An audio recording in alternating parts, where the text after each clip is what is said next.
the DC Marvel Battlecast, where we discuss all things DC and Marvel related and debate who would win in versus battle matchups. I'm Marvelous Joe. And I'm his twin brother, Johnny DC.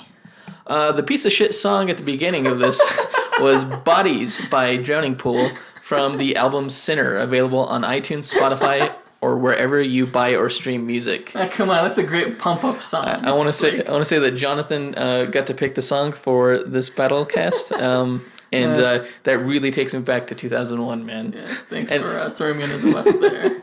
No, I mean, I thought it was a perfect Punisher song. Wasn't it a part of like early Punisher film? Yeah, it was part of this. I think it was part of the soundtrack, or it was at least used as part of the marketing for the original Thomas Jane 2004 movie. Yeah. Which it's like the most appropriate Punisher. It's amazing. I was watching after watching Daredevil season 2. I kind of went back and rewatched a lot of Punisher Warzone and the original Punisher movie. I didn't watch the whole movies just because. Especially the 2004 Punisher movie, it's horribly dated. It feels really, yeah, it feels like an early '90s movie, even though it was made in not that long ago, just over a decade ago. But it feels much older than it is, and it's just so bad. Especially when you compare that story to the one that was told in this season of Daredevil, which we will be reviewing this episode. Later on in the podcast. So first, we'll go ahead and get into the news items of the day. Sure. So on DC's side, I guess the biggest news, and it's all sort of like one news item, is BVS's Batman v Superman's decline in the box office, and I guess Warner Brothers' response, and just the audience reaction to everything. Warner Brothers can be surprised by the drop that was experienced, right? Yeah. We all knew that the movie was going to be front loaded. Apparently, they're super surprised. Really, they're very, very surprised. Interesting. It was going to be. They're surprised at the negative reaction, which honestly I am too, because I understand where like it's just this age of the internet where everyone sort of feels like a voice, which I know I'm being a hypocrite saying because we're doing a podcast right now. And who the hell are we? Nobody. But it's kind of gone to a point where it's just over the top. Every single like YouTube, I can't go onto YouTube without seeing 50 videos of, that are calling Batman v Superman a bomb and a failure. And it's not. It's neither of those things. It may be a critical failure, but Warner Brothers... people are assuming that like Warner Brothers like is really like when they say that they're surprised, they interpret that as saying like they're disappointed in the film, which they are to a degree, but not in the sense like they're gonna scrap their this universe and fire Zack Snyder. First of all, the petition to fire Zack Snyder is the most ridiculous one I've ever heard. He's the producer. He's not going to fire himself. Yeah, and they're going through the White House. It's freaking ridiculous. Change.org. Yeah. That's hilarious. Anyway, I wanted to start off with the box office update. Yeah. I want to say real quick. Yeah, sure. I think people who don't like BVS, I totally get where they're coming from. I'm not trying to make excuses for the film. I personally liked the movie. I can understand why it gets all the vitriol that it has gotten, but I don't understand the amount, I guess. I feel like people are coming down on it a little bit harder than they should. So there's I think there's a huge amount of cynicism on the internet. Yeah. That's kind of spread. I mean, like I was talking about this with my friend Chad, and it kind of goes like, "Oh man, did you see Batman vs Superman?" He was like, "Yeah," and he was like, "Oh man, I really liked it." And he was like, "Really?" Because I thought it was stupid. And he was like, "Yeah, it was stupid." Like, it's almost cool to be more cynical. Cynicism spreads easier than optimism and happiness, and that kind of speaks to greater themes than just this movie's reception. But there's an interesting theory. I don't know if you know Grace Randolph. She's a YouTube vidcaster. I don't know what to call her. Okay. but she had an interesting theory, just basically saying like fanboys, and specifically Marvel fanboys, because they're pretty prevalent among the internet, and everyone loves Marvel films. And that's right. I mean, the rivalry that has sort of stirred up by saying, "Oh, here's DC," and people are like, "Oh, I like Marvel movies. That means I should not like DC." So I'm going to use the power of the internet, the power that was shown in destroying films like Pixels and Gods of Egypt and Fantastic Four, like just all the hate that those films received on the internet. I'm going to see if I could take down this DC film. So Marvel fans are being overly critical, and DC fans are probably being overly defensive as well. Although it's really hard to sit there and watch people hate a movie, hate great actors like Ben Affleck and Jesse Eisenberg before they've even seen the film. Yeah, just trying to destroy this film, and then afterwards, critics didn't love it because I feel like it was sort of. It wasn't what they were expecting. It's not like the Christopher Reeves, It's not Silver Age Superman. It's not Silver Age Super. It's not the Silver Age characters.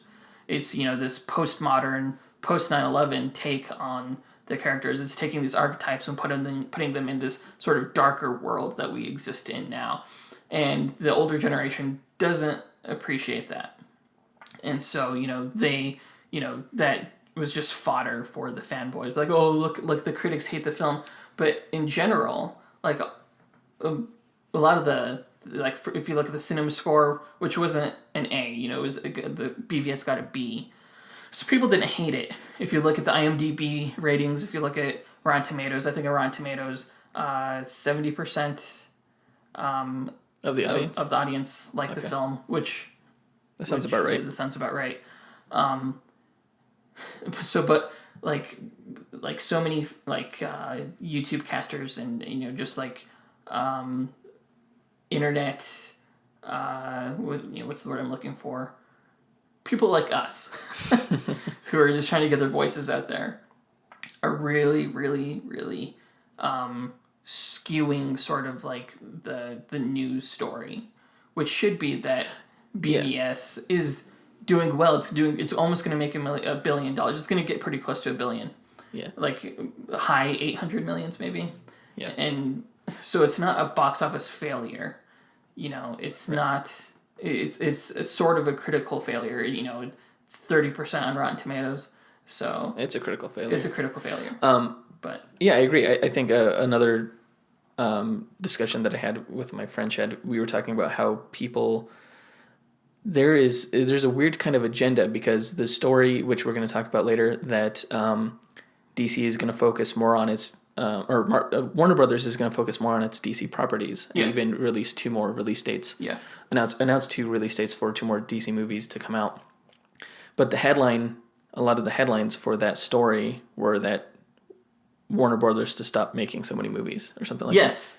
Right? Yes. And implying that they're not going to make... Because when I saw that, I was like, oh, they're going to not make as many DC movies. I thought the same thing. Yeah. So, I mean, and so, people, you go down and you look in the comments to these articles and people are like, oh, yeah, of course they're not going to make as many DC movies because BVS sucked. And it's like they only read the headline. Yeah, read the damn article. That's not what it's saying. As a matter of fact, they're making more DC movies. They're going to focus on this franchise, make it as successful as they can. Right.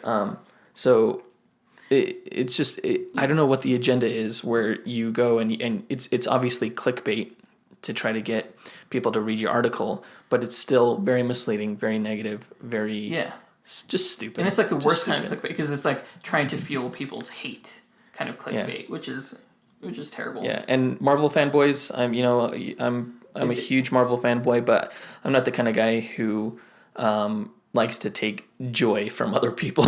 Yeah. So, I mean, if you don't like DC, it's fine. You don't have to, don't be a bastard. Don't be an asshole. Like your Marvel movies, they're still making them, if DC puts out movies, you don't have to try to come down on them just because you don't like DC. Let the DC fans enjoy their movies as well. And it just means good things. Yeah. I mean, if DC puts out a movie that people are saying is better than any other Marvel movie, then guess what? That means that Marvel has to step up their game, and we'll get even better Marvel movies. Yeah. Competition is good in this Competition sense. always brings out the best in everyone. Kind of a rising tide. Yeah.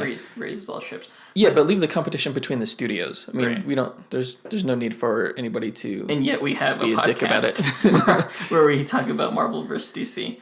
Yeah. Well, but those are just the fictional characters that we that we do. Yeah. I as a Marvel fanboy, I am all for DC getting their due in theaters, and same for you.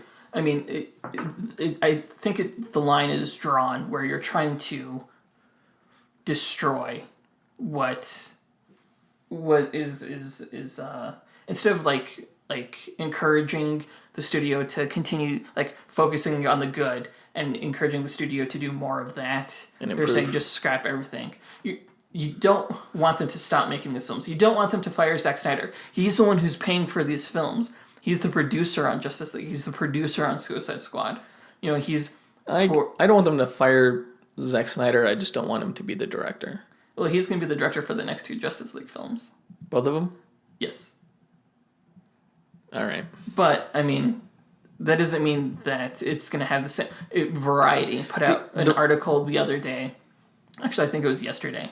Where, they were talking about the future, Warner Brothers sort of like future for DC, their DC Comics properties.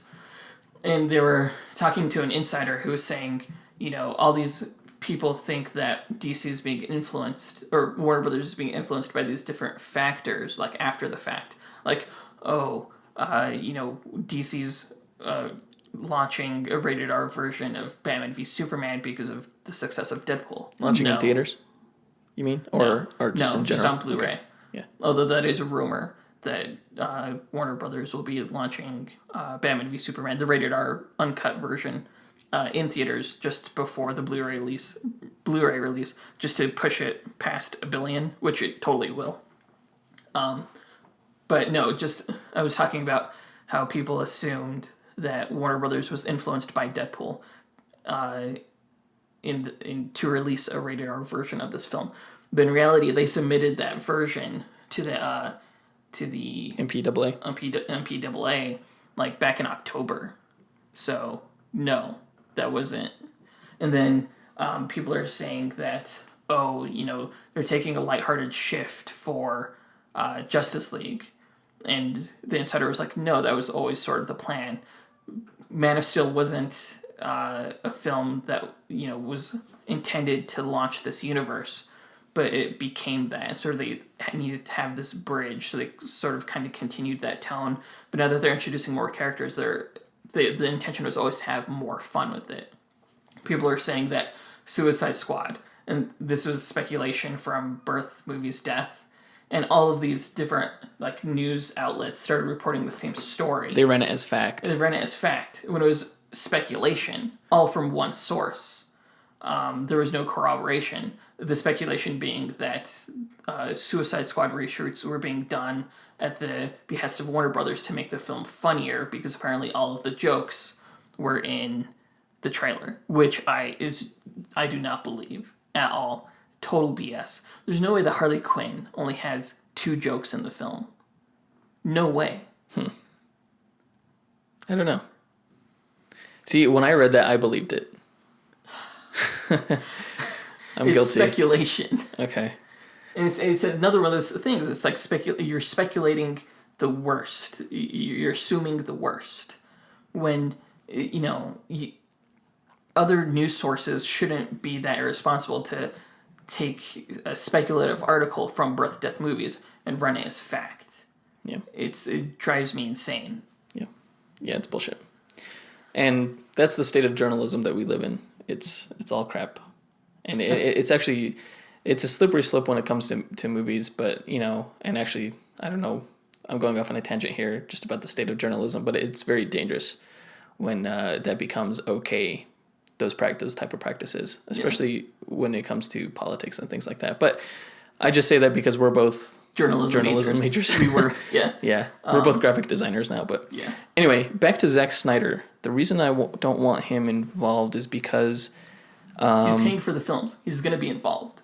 Well, yeah, I'm okay with him as a producer, but as a director, I mean, he he tends not to take constructive criticism. It appears, and and then makes excuses when people are upset by that. He's made more as a director. He's made more excuses than any other director I've ever.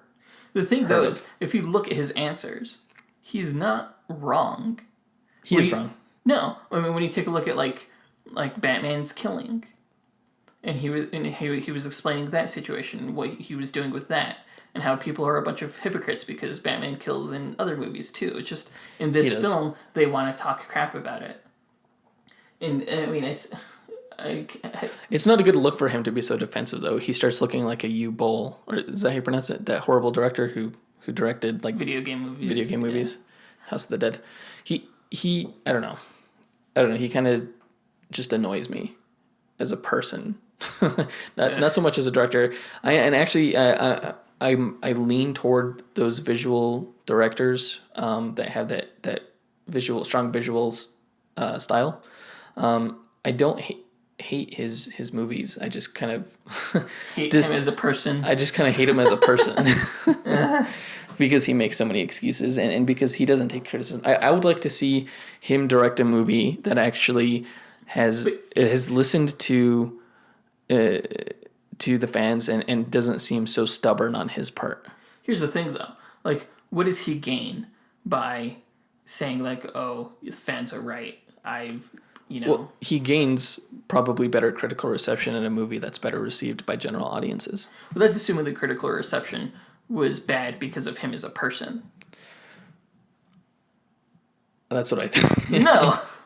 I think I will. If that's the truth, a lot of the criticisms that people had against Man of Steel, it being too dark and everything like that carried over, and like a lot of people say this movie wasn't fun. If he would have listened to people who said if he would have listened to people who said Man of Steel wasn't fun, this would be better received. Well, he listened to people who said that there was a ton of destruction at the end of Man of Steel, and people don't like that. He responded to that at the beginning of the film and at the end of the film. BVS. Yeah. By true. Like saying like, oh, don't worry, he crash landed on Stryker's Island. It's unpopulated.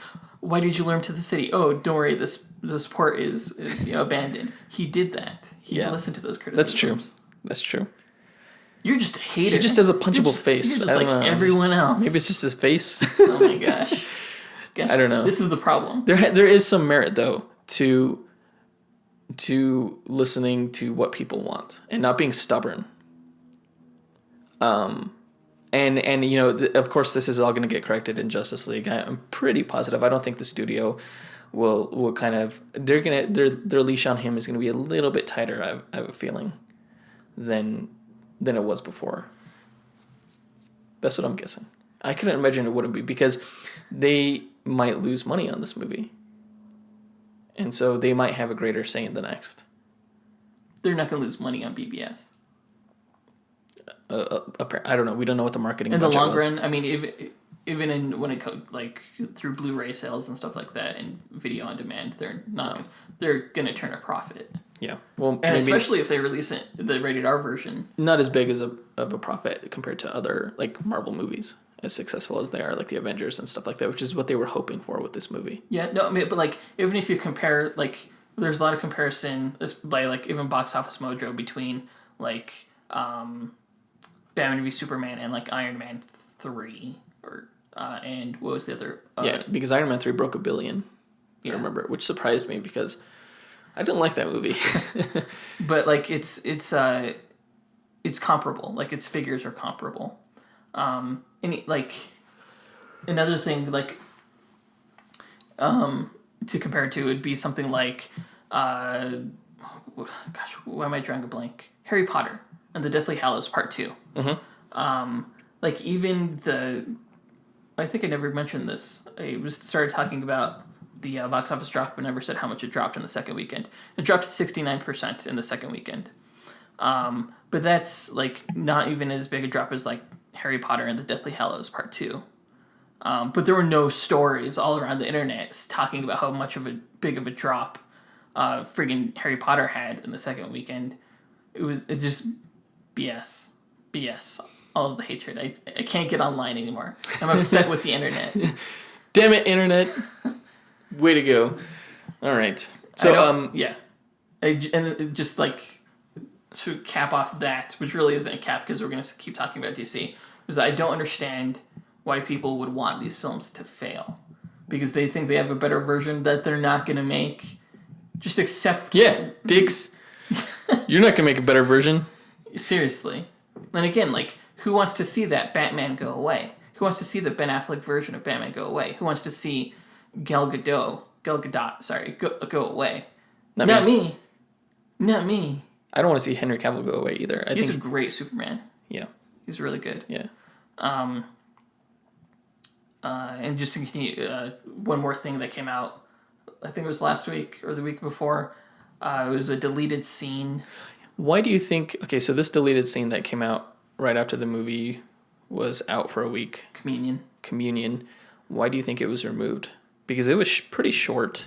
And it was only 30 seconds or 45 fascinating. seconds. It was fascinating, I thought. Really good. Yeah. I don't... That was another one of those videos that I sent to you while you were on your way to work on the bus. Yeah. You're like, where did you find this? I was like, what? No, it should have been in the film. Yeah. It was just really interesting. So tell us about it. What happened in it? Okay. So the deleted scene shows like some kind of SWAT team entering the crashed Kryptonian ship.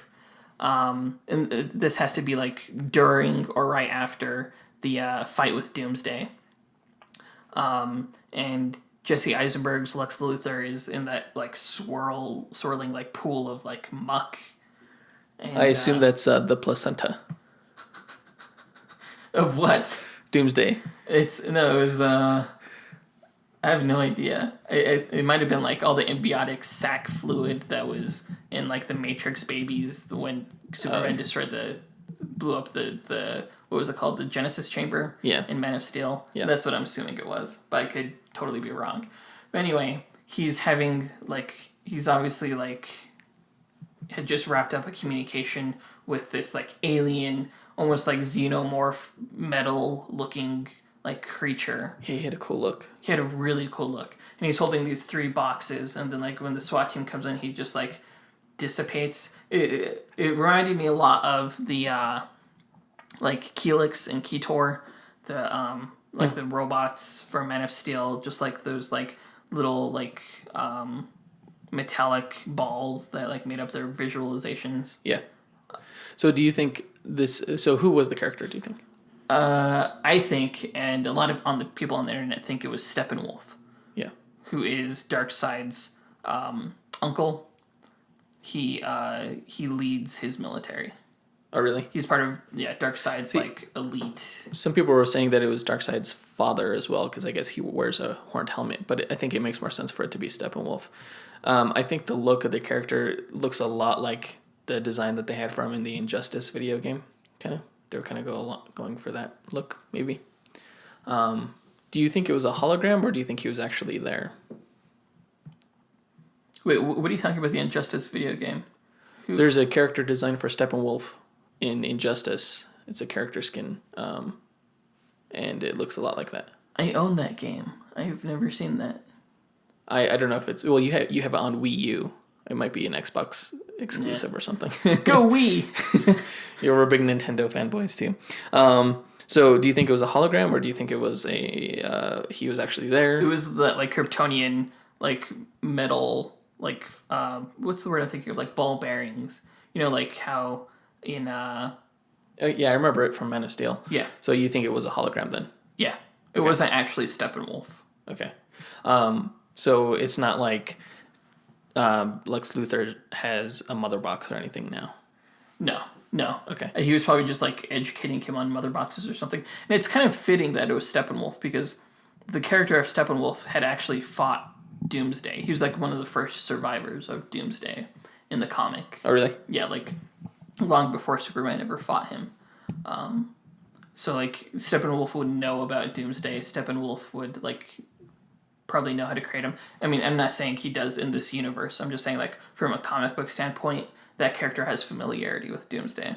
Oh, cool. And so So do you think maybe he was teaching Jesse Eisenberg how to like summon a boom tube or something? Maybe that's how he escapes from jail. Like I don't know. Like this is a mother box. It can teleport people. I'll be watching you. I don't know. Maybe. I don't know. That's my speculation. But yeah, I really like that scene. I wish it would have been in the movie. It was a really cool scene, and it makes me. I saw that and I was like, I cannot wait to see what Zack Snyder is going to make Darkseid look like. Yeah, it was a really cool character design. Yeah, and I might have said this in the old podcast in our previous podcast. Sometimes I can't remember like what I say in the podcast or what I just like talked about with you just like casually and stuff like that. Yeah. But this version of Darkseid is going to make Thanos look like a big little purple bitch. No, you said that on the last podcast. Okay, well, I disagreed just with reinforcing it because Thanos looks like a Muppet compared to like what this guy, what Steppenwolf looked like.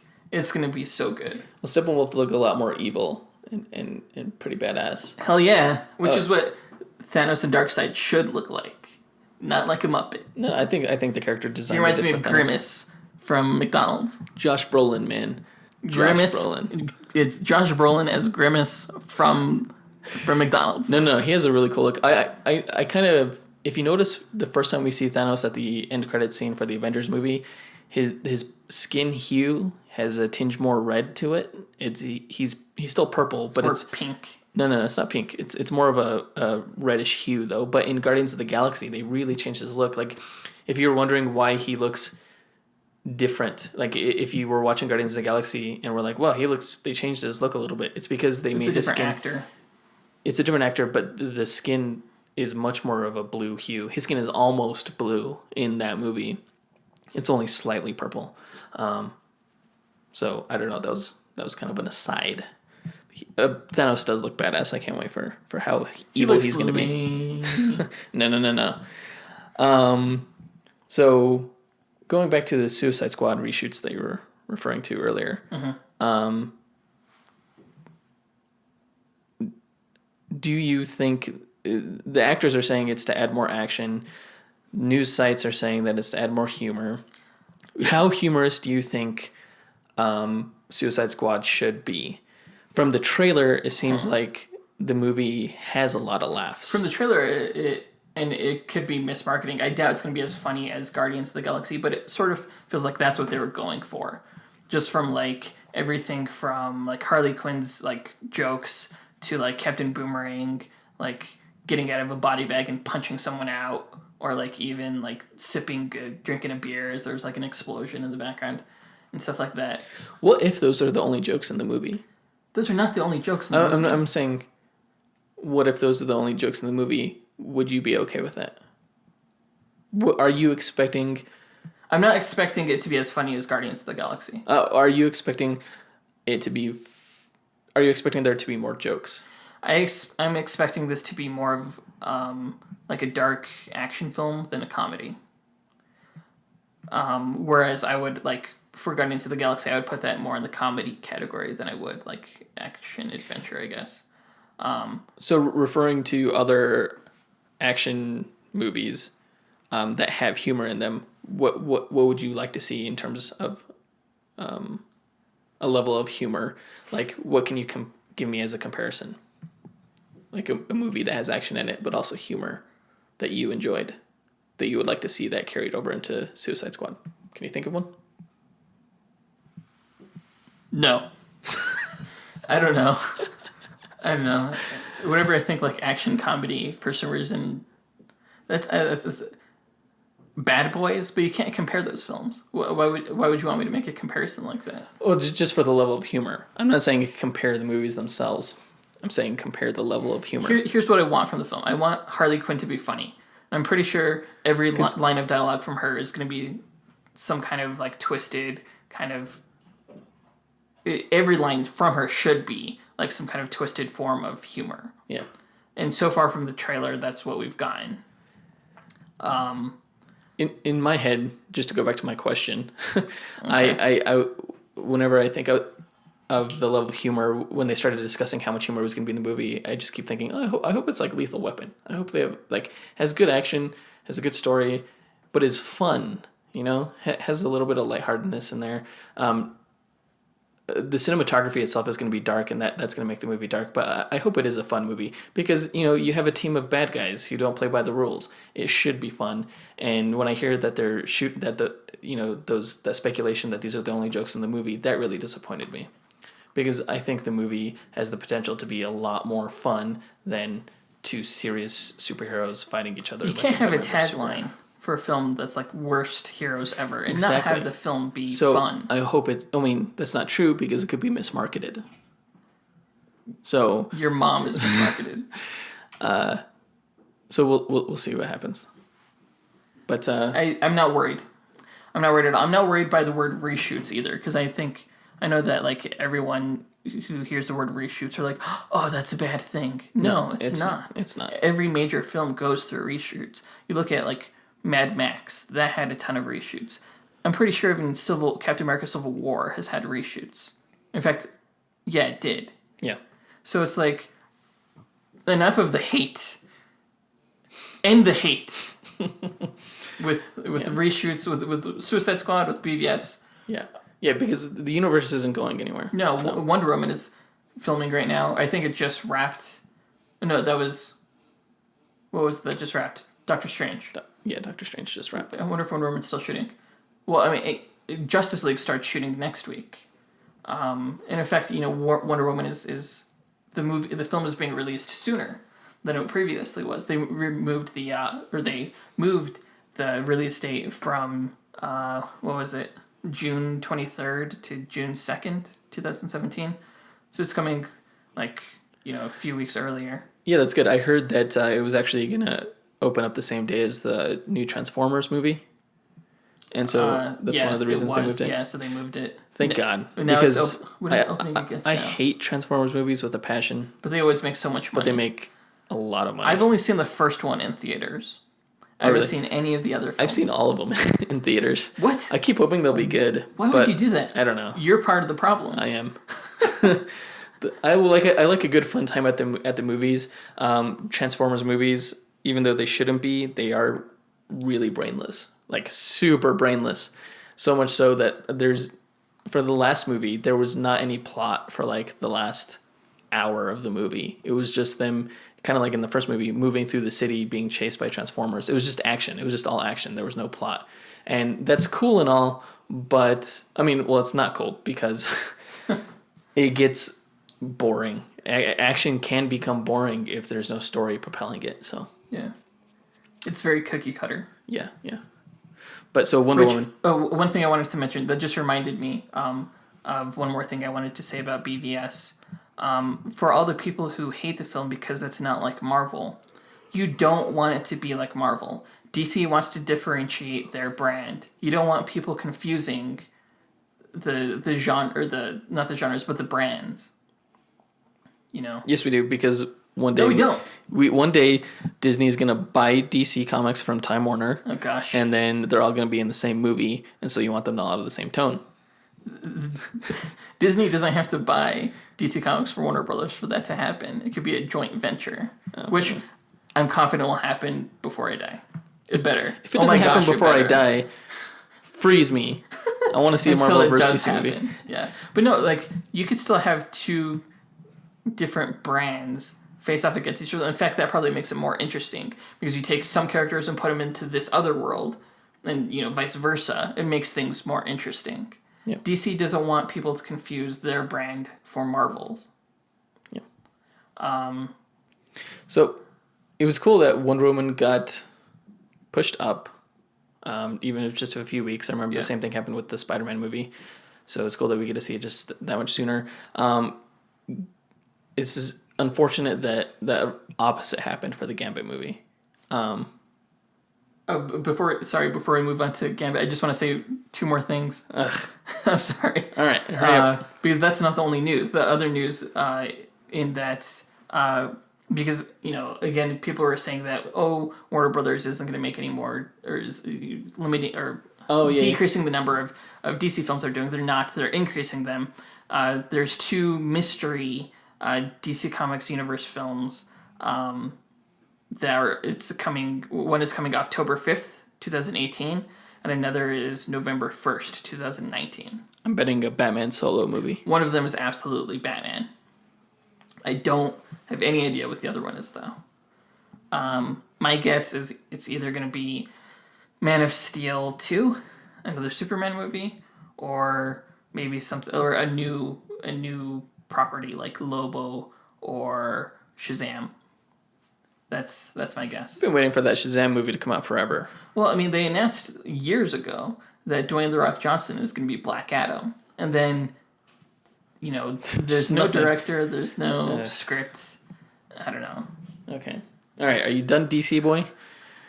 I think so. Okay. Gambit. So talking about release dates. Gambit. So same director. Doug Liman's still on to direct. However, production is getting pushed back to the end of this year. So it looks like Leia's, how do you pronounce her name? Leia Sado. I think she was in Spectre. Really like her as an actress. She might get recast, which would be a bummer for me because I'm a fan. And of course, Channing Tatum is still on board. The only reason they're making a Gambit movie is because he's on board. I think if he were to leave, they would kind of scrap it. It's sort of like the same thing for like The Rock and Shazam. It's like the only reason you even announce something or make this film is because of the star power. Yeah. I'm wondering why they're kind of dragging their heels with this movie, though. I think Deadpool. I think Deadpool has a lot to do with it. Like they already have a franchise star. They don't. Well, no. I mean, I think because Deadpool was made first. Have you heard about Gosh dang it. Have you heard about the production budget for Gambit? No, I haven't. It was really. It was a lot. Was it? It was. Gosh, I want to say close to 200. That's million. way too much for a Gambit movie. Exactly. And so they made Deadpool for what, like 60? 60? It was like 60. 60 million. And it's now the highest grossing rated R film of all time. Right. So I think they're just like reevaluating what they want to do with Gambit. It's the highest. Not only is it the highest rated or highest grossing rated R film of all time, it's the highest grossing X-Men film of all time. Yeah. So more than like X2, just all of them. First Class, the latest one. It's insane how much that film has made. Yeah. I'm kind of hoping they introduce Gambit in an X-Men movie and then spin him off. As opposed to, introducing him with his own movie and then bringing him into the X-Men fold, possibly. Yeah. I don't know how they're going to do it.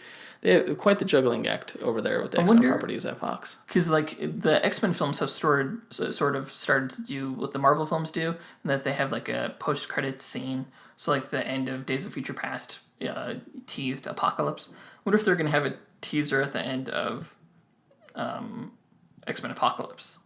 Maybe. For Deadpool? Or for... Yeah, I don't know what the next X-Men movie is going to be. Right. Maybe they'll promote their the New Mutants TV show at the end. Because I remember I heard a story that they had a lot of the cast already set up, which actually that all turned out to be a rumor, and Fox denied it. But that show should be getting off the ground here soon. I thought New Mutants was it's a TV show? Oh, no, I'm sorry, it's a movie. It's a movie, yeah. Yeah, it wasn't Arya Stark. Gosh, I forget her. From Game of Thrones. I forget the actress's name. It was all debunked. What? Fox denied it. Because it was going to be a new story that we were going to discuss on this podcast, and then I saw that it was, debunked by the studio. So It was just a rumor. It was just conjecture. I think it was more fan casting. Everybody wants to cast Game of Thrones characters. Like Colleen Wing is another actor from Game of Thrones, just like the Iron Fist actor. What's his name? Finn... Somebody. I can't remember who it was. But, yeah. Maybe they should cast a Game of Thrones actor for Gambit. Just throw it in there. Just so it makes a news story. Yeah, just so it make a news story. Anyway. So, there was a new... I guess this was a trailer. It's a new Captain America Civil War trailer. It was only a minute long. I say it's a trailer, and it was listed as a trailer, but I think it was more of just an online marketing feature. It basically showed the history of Captain America and Iron Man in their respective movies and leading up to the battle in Civil War. So it was kind of like a montage. It looked very fan made to me. Like if I were to it could have been fan made. It didn't have it wasn't fan made, but like it could have been. It's something that I could have made. Because it showed no new footage. It was all existing footage, all existing audio. I was gonna say audio too. Yeah, so it was just a mishmash. So, which I don't know if is like really smart, because you look at all the people who complain about BVS's marketing about how it showed too much. Civil War is showing the same thing over and over again with just like small snippets of new footage from like whether it's like Black Panther or Spider-Man. Yeah, it just really Yeah, the first wave of reactions from people who have seen the movie on Twitter have come online, and the reactions are positive. People are putting it in between the quality of Avengers Age of Ultron and The Winter Soldier. So it falls somewhere in between there, but they're saying the marketing has shown like none of this movie. Like the whole airport fight scene, the big final battle, we've only seen like 1% of that. So it is the final battle? I just said the final battle. I don't think it's the final battle. I think the final battle will be more of a personal one. But I was surprised to hear that Spider-Man is in the movie a lot more than we think he is. Like he has a lot more screen time, and that he really steals the show. I'm not surprised by that. So, because I know there was like leaked concept art of like this early costume, where his costume was made of like a hoodie and goggles. Mm-hmm. So I'm sure we'll see that, and then I'm sure he'll meet Iron Man, and then I'm sure Iron Man will give him a new suit. So I mean, you need to sort of show all of that, and to show all of that, he needs more screen time. So yeah, they're saying it felt more like an Avengers movie than Avengers: Age of Ultron. This movie is going to be so convoluted. Yeah, and yet people don't complain like it's they do because about. It's because they're going to do it well. They're going to handle it well. The first Avengers movie was convoluted, but you know what? It didn't. It felt fun and fresh, and you didn't get lost because they really stripped the story down, and it worked. It just worked. I'm sure Civil War is going to do the same thing. You know what's some bullshit? What? And this is sort of a tangent, but a lot of people really like Avengers because like they claim the success of the Avengers came from setting up the previous films from like Hulk and Captain America and Iron Man and Thor, and then having those characters meet up. Mm-hmm. And then people cried foul when Batman v Superman sort of is doing the opposite. Like we had the Trinity form together, we had previews of other members of the Justice League, and now they're going to start doing like the offshoot films. Yeah. That's what the X-Men franchise did. Well, X-Men, they exist as a team. Justice League they're individual characters that came together to form a team. There was no like solo Cyclops comic book, the solo Beast comic book, and later on they got their own spin-off series. But the X-Men have always existed as a team. And yet, that's not a fair comparison. Bullshit. You're just being a fair comparison. Hey, stop being just the whiny DC fanboy that always gets on my nerves. Starting to sound like a little bitch. No. Just stop whining though. No, you're starting to sound a little bitter. I know. I said this at the beginning of the podcast. Like Marvel fanboys are being overly critical, and DC fanboys are probably being overly defensive. Yeah. Thank you for putting me in check, but fuck you. So there's a new live-action Cloak and Dagger TV series. Oh, that's right. I'm looking forward to that. Coming to the ABC Family channel. Oh, not looking forward to it anymore. That's what I thought, actually. And the ABC Family channel has been renamed to Freeform, which I had no idea about. That was news to me because I don't watch ABC Family. I thought, actually, when I heard that they were making a Cloak and Dagger TV series, I thought it was going to be Netflix. And I was like, that's awesome. These characters have a really, really dark origin story. And it's going to be, it's going to be in the vein of Daredevil and Jessica Jones. It's going to be great. And then I continued reading the article, and it said ABC, like Freeform. Yeah, it's like Disney's version of the CW. Yeah. Which, I mean... It's a more mature version of the Disney Channel. Well, it's more like teen-focused version. Yeah, teen-focused. But like... Which makes sense because these characters are teenagers. However, they're both runaways. They were essentially roofied into their powers. Do you know their origin? I know it comes from like some kind of like chemical or drug. Yeah, well, okay, so Which I don't know how that gives you the powers that they have, because they have some badass powers. They were mutants. They're both mutants. The drug reacted with their latent mutant gene. Well, then how the heck is Disney able to use them? That's why all the other characters died.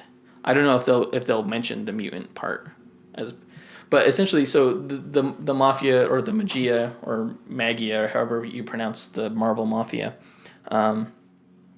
they were looking for a heroin substitute, and they were testing it on these runaways, and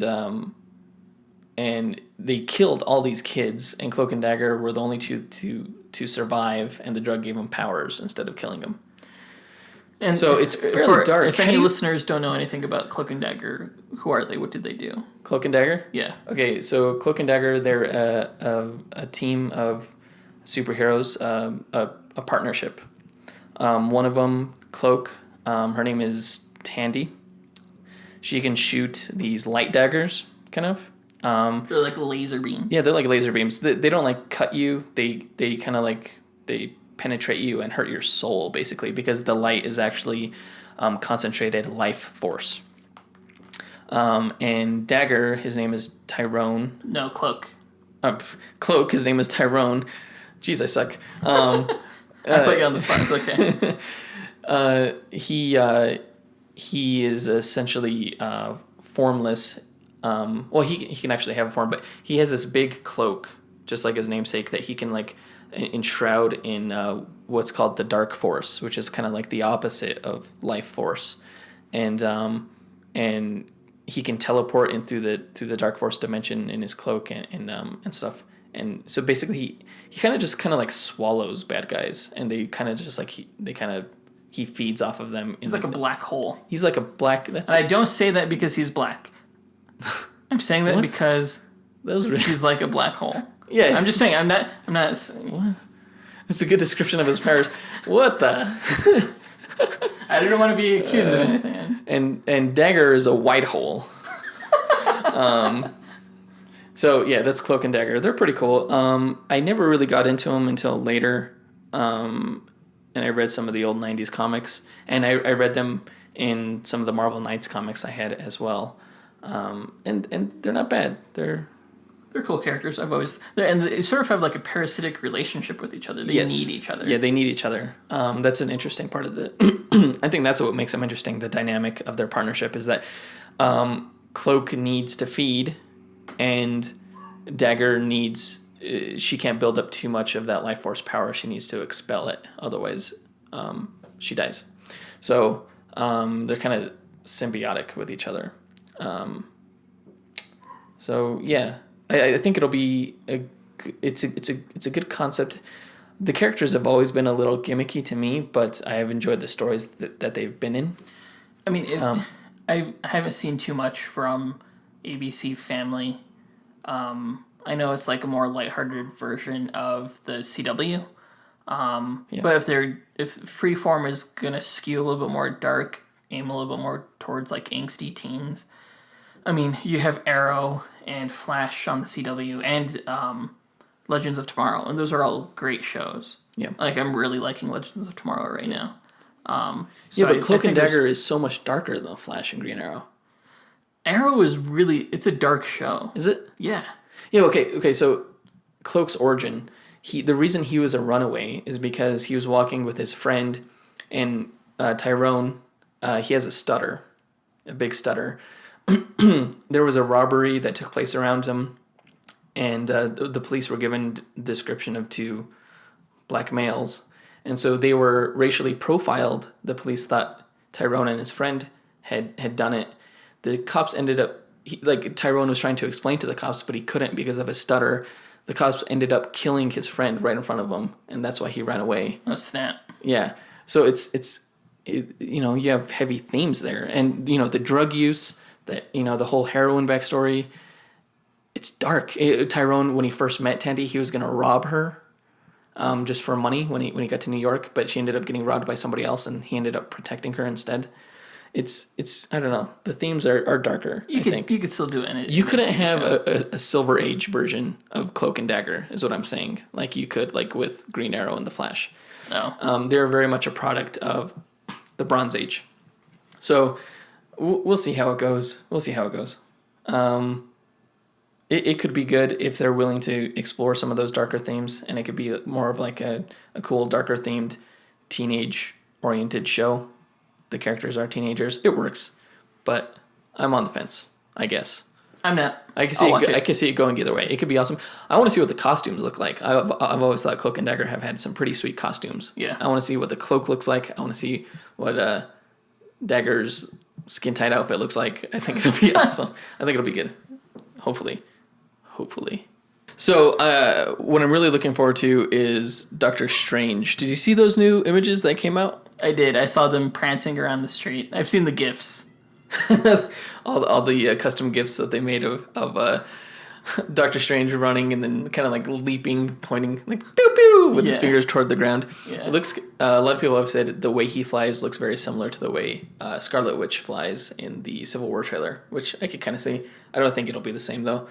What I was really impressed by, beside Doctor Strange's costume, was Mads Mikkelsen's, I think that's how you pronounce it, his character's makeup. Oh, that makeup was phenomenal. Yeah, it looked like the skin around his eyes was just segmenting, and like there was a demon inside of him. You could tell he's possessed. Yeah. He's the primary antagonist, right? He is. Yeah.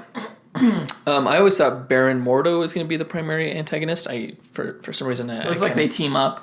I think they're going to have Baron Mordo become kind of like the Loki, where they start off as friends, and not in the sense that the brothers. Loki was a bad analogy, but like he carries across multiple films. Is what I'm saying. I have a question real quick. It's a tangent.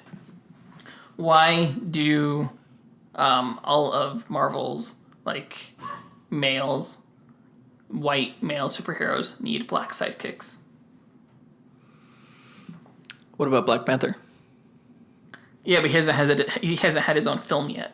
But he will. So I mean, you look at like War Machine, you look at Falcon, you look at Baron Mordo. You look at what's his name, Heimdall? Heimdall? Yeah. What about Luke Cage? Just you're skirting the question.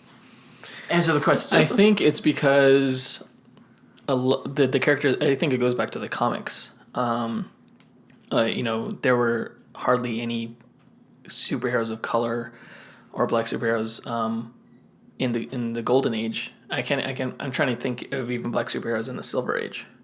So all the primary. But Doctor Strange was Silver Age. Doctor Strange was Silver Age as well. I know this because he's a ripoff of Dr. Fate, who was Golden Age.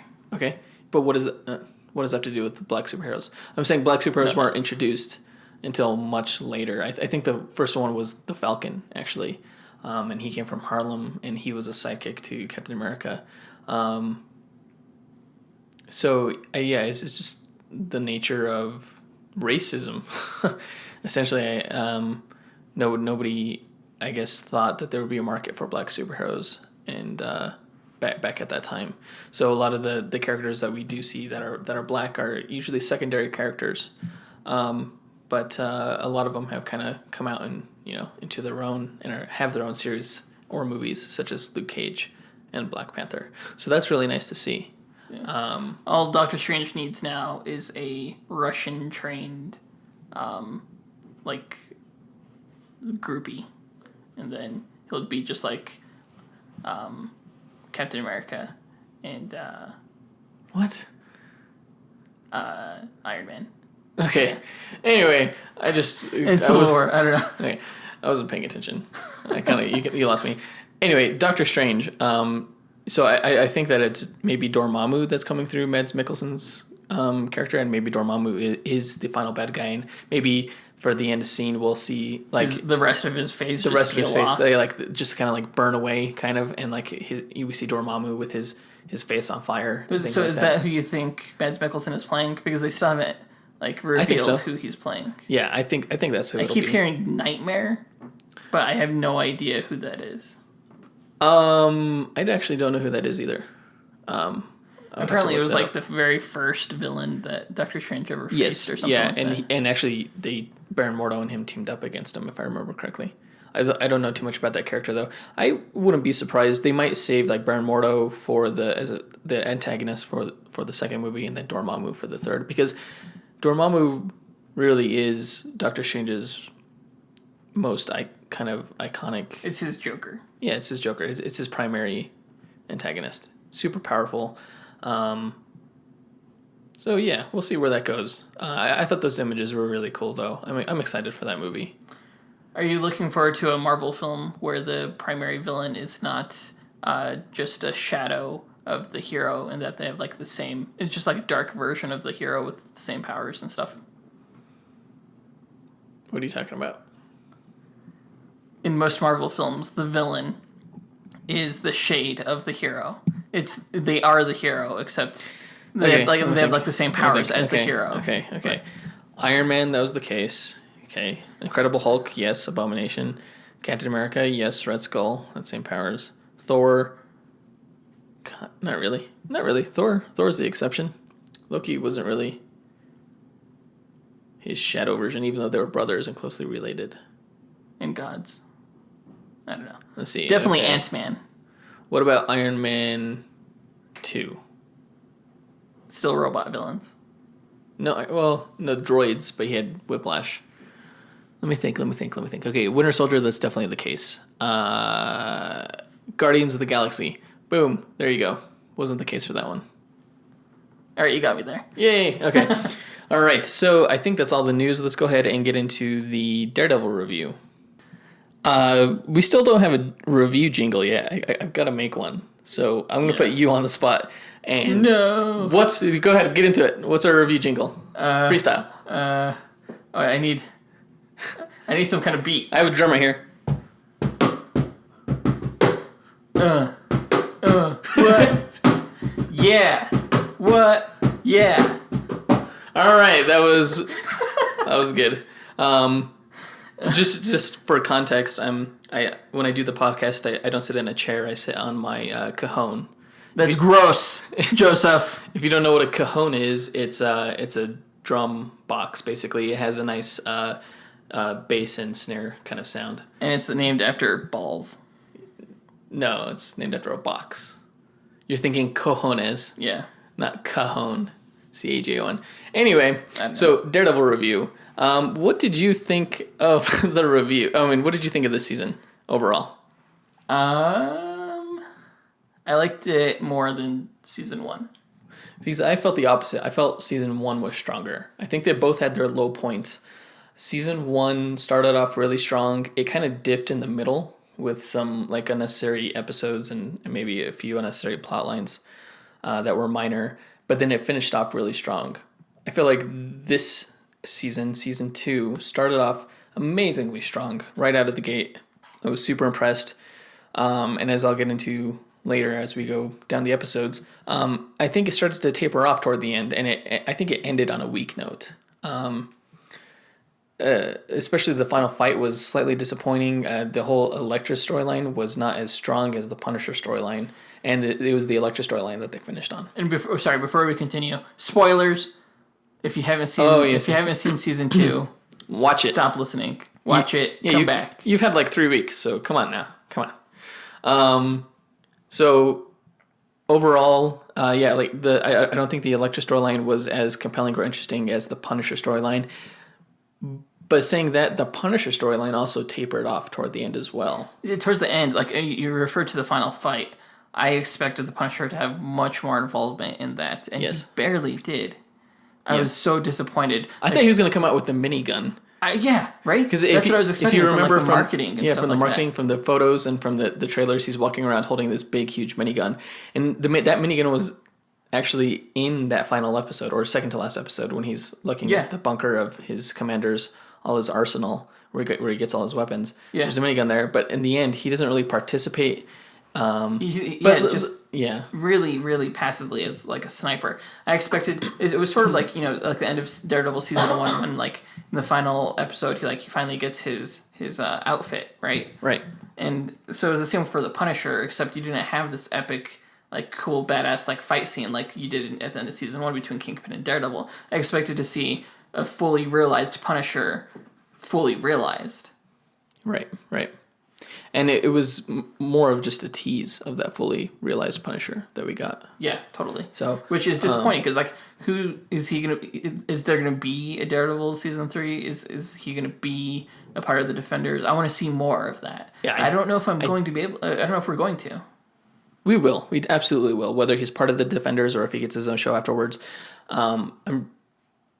Despite him not showing up in as a fully realized version of the comic book Punisher at the end, or at least not to the extent of what I would like to have seen. Really forward to seeing more of him. I want to see more Elektra and I want to see more Daredevil. I think the show was really good, and let's go back to the beginning, and go from there. What did you think of the new Daredevil costume that he gets?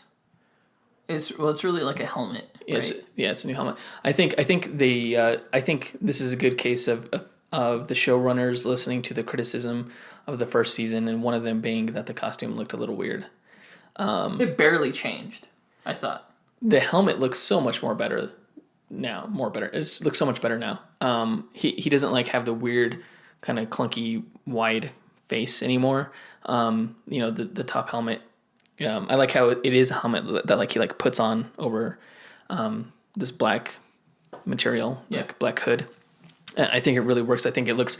I have no complaints with the look of the character anymore. He finally got his Billy Club, which was like one of the things I really missed in season 1. I think he didn't have his Billy Club until like the last episode of that season. I mean, like he would like throw things from time to time, but the Billy Club was cool. You got to see him swinging for the first time. Yes, yeah. It was really to me it was reminiscent of like the first time I saw Spider-Man swing in the Sam Raimi. First Spider-Man film. It was just a brief swing, it was just one swing, and it went by really quick, and it was kind of like a transitionary kind of device that like they didn't call too much attention to it. It was almost like a blink and you missed it type thing. It was cool. I think the Billy Club should have some kind of hook on it because I don't get the way it attaches. Because like if it did attach the way it showed, I don't get how it detaches then. It has a grapple in the comics, right? Yes, it has a hook. It's his cane. And so when he swings, he swings off that hook and the cane. And in this season, they introduced the cane Billy Club. It wasn't the one that he had at the very last episode that had the cable in between them. Yeah.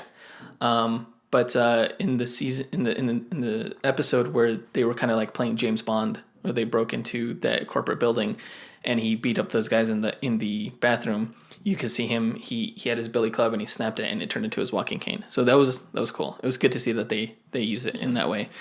I still want to see them use it. I mean, as for the Ben Affleck Daredevil film, the one thing they got right was the costume and the Billy Club. I was gonna say the Billy Club.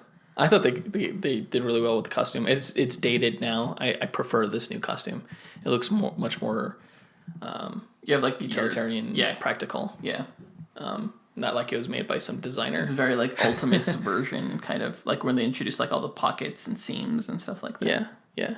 He had really baggy pants, so you could tell his the crotch area. What is that? Is that called the rise on pants? I forget what it's called. It hung really low so that he could like do a lot of jumps and kicks and things like that. And I remember in an interview, I was not paying attention to his crotch, so I missed that.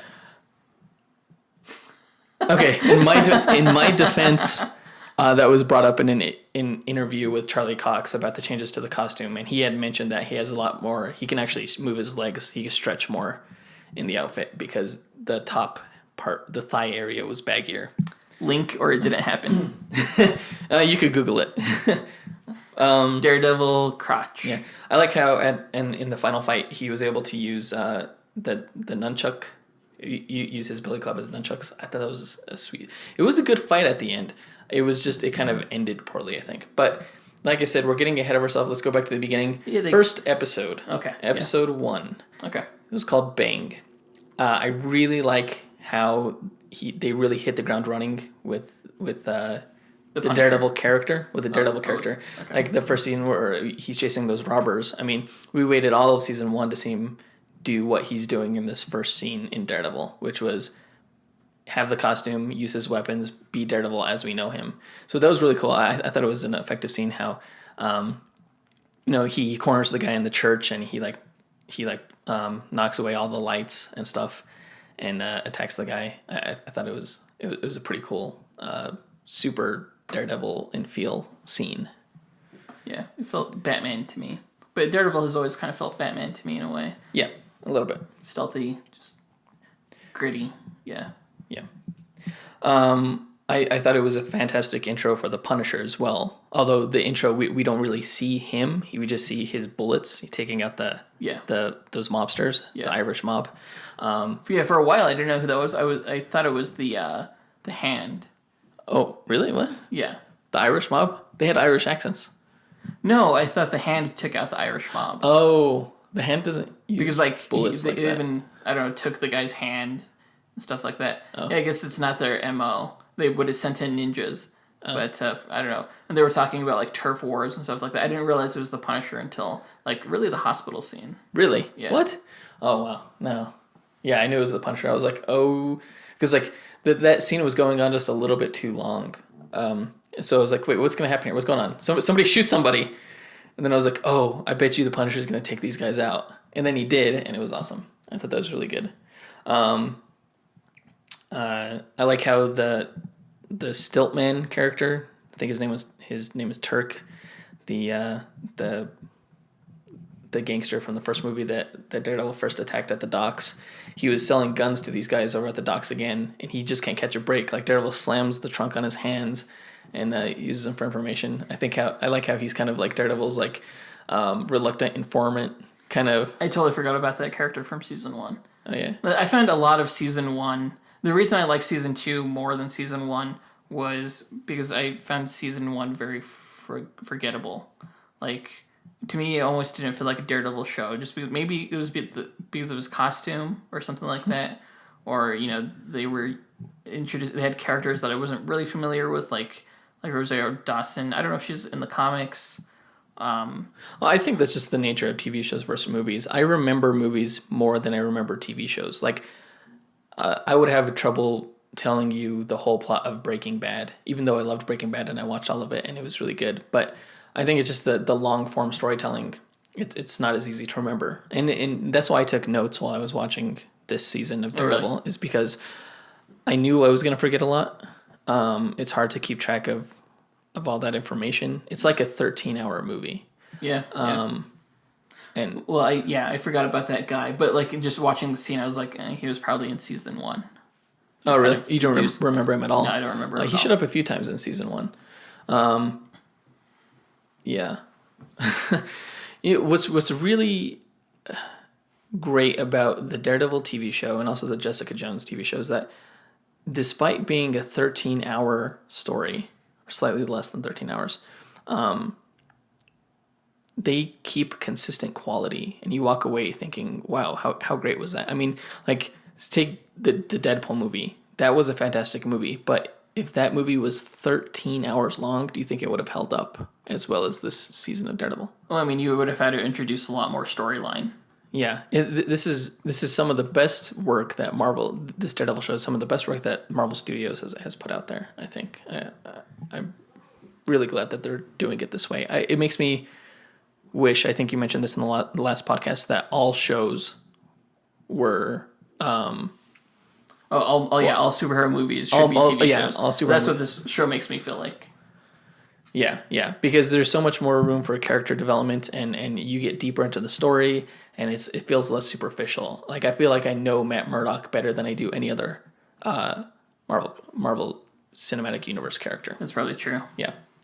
So, going back to episode 1, toward the end, Punisher goes into the hospital trying to get that guy who escaped the initial Irish mob meeting. That scene, that's the first time that we actually see the Punisher, and it kind of confused me because he seemed reckless. Just really, really reckless. Like, it didn't look like he was aiming as much. It didn't, because I know the character of the Punisher, he will absolutely do everything he can not to harm innocent people. Yeah. And so the fact that he was just blasting, it was a shotgun, right? Yeah. Yeah, that could have easily killed other people. it kind of threw me off. I was like, oh, is this a Punisher that's a little bit more, psychotic and just doesn't care who he hurts as long as he gets his guy? And I'm glad that they remedied that later in the season when we find out that no, he doesn't hurt innocent people.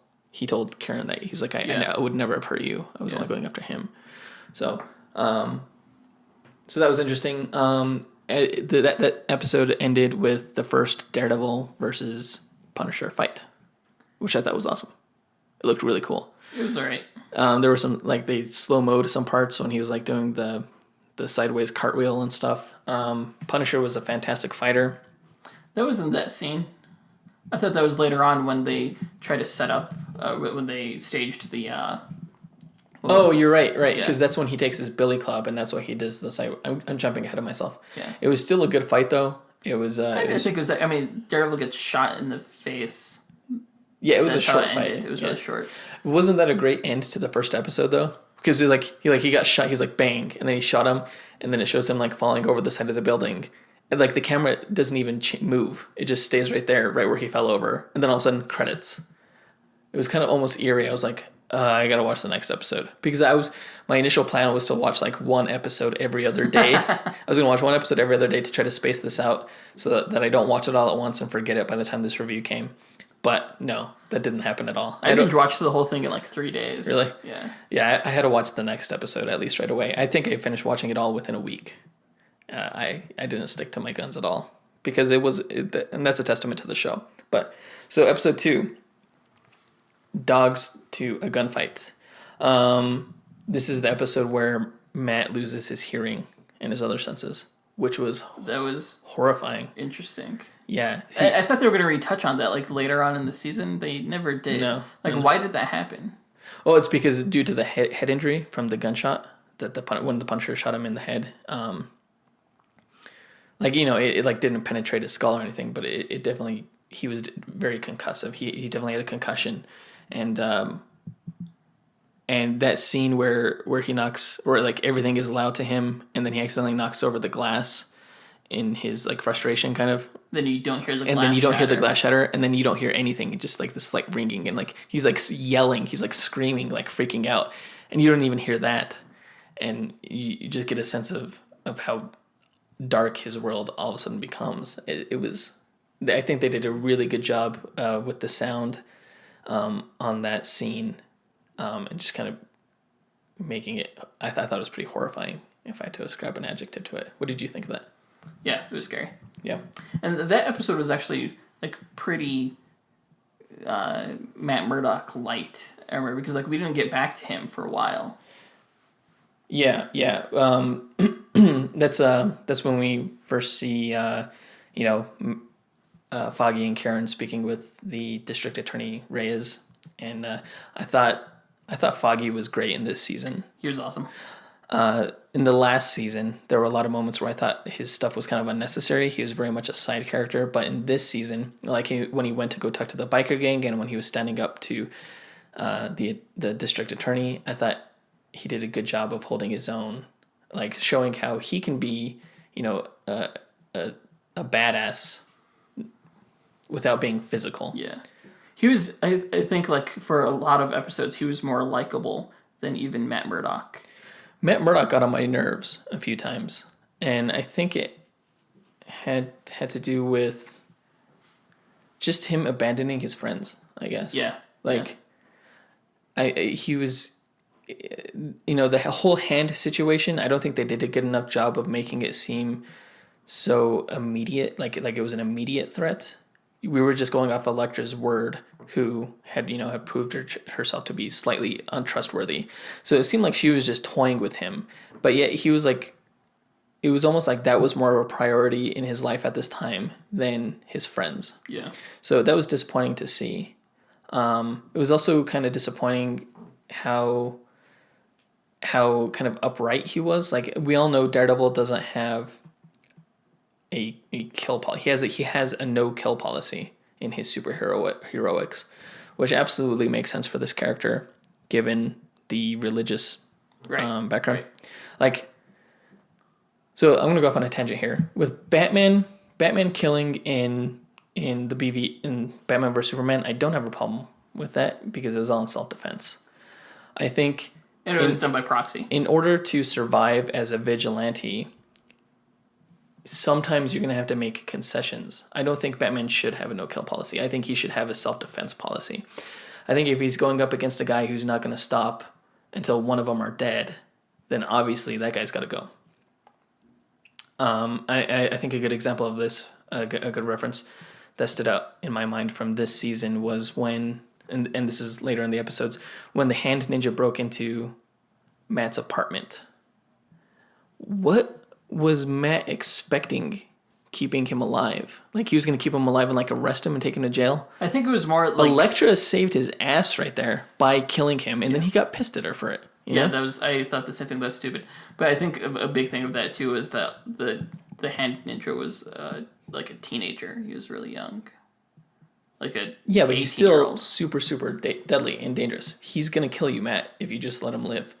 I'm okay. I think all superheroes should be able to defend themselves lethally if necessary, if those are the stakes. And yet people complain about Superman. Superman is an exception. Daredevil is an exception. I'm okay with exceptions. I don't think they should kill if they can dispose of them without killing. If they have the power, enough superpowers to do it non-lethally. Now, Superman can do that, and maybe not with General Zod. I'm fine with him killing Zod, but like when it comes to like the terrorist who was holding the gun to Lois Lane's head, he could take care of that guy without killing him. He has super speed. He has X-ray vision. He can break his legs easily, without killing him, and he can do it very efficiently. Matt Murdock, I'm okay with not killing because he's Catholic and he believes it's a mortal sin, and that's his belief system. Batman.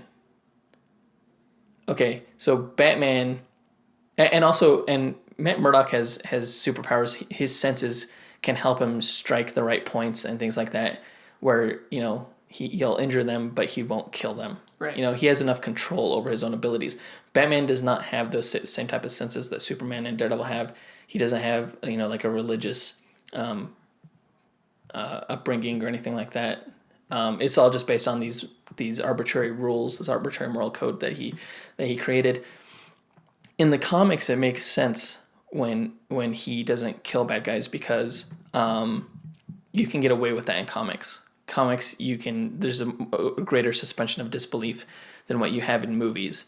When a guy's shooting at in the movie, when a guy's shooting at the Batmobile with a minigun, if those bullets ever get through, he could kill Batman, and guess what? End of picture.